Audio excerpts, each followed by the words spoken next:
কবি সুকান্ত ভট্টাচার্যের ছাড়পত্র।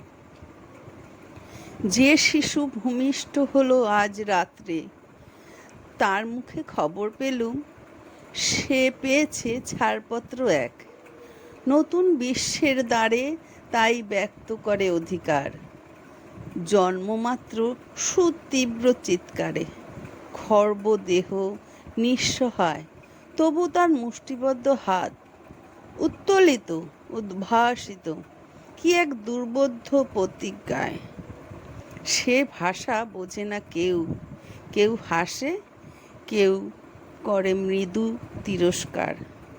আমি কিন্তু মনে মনে বুঝেছি সে ভাষা। পেয়েছি নতুন চিঠি আসন্ন যুগের, পরিচয়পত্র পড়ি ভূমিষ্ঠ শিশুর অস্পষ্ট কুয়াশা ভরা চোখে।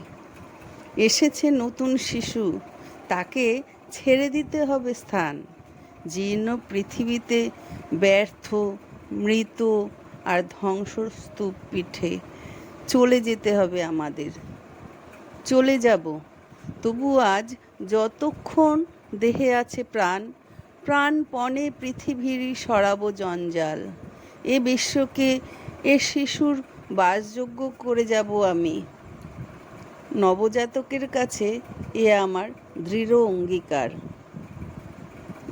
অবশেষে সব কাজ সেরে আমার দেহের রক্তে নতুন শিশুকে করে যাব আশীর্বাদ। তারপর হব ইতিহাস।